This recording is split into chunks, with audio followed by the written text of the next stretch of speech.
Adam, saya nak tanya dengan awak. Contohlah kalau awak dah kahwin nanti, awak ada isteri. Kan tiba-tiba ada seorang lelaki datang pada awak. Dia nak tumpangkan isteri awak. Macam situasi sekarang ni. Awak rasa awak bagi tak? Saya takkan bagi. Sebab saya akan pastikan saya yang hantarkan isteri saya. Melainkan ada hal yang tak boleh dielakkan.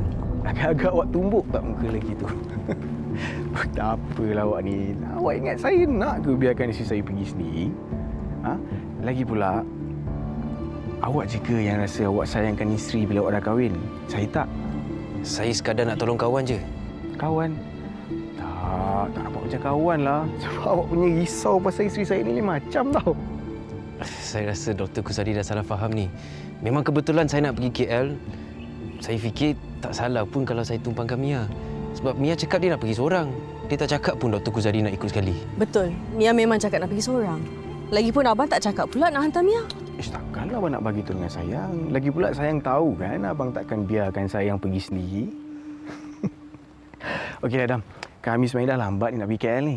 Kita pergi dulu Jom sayang. Alright Mia, I pergi dulu. Nanti I call you pasal papa I.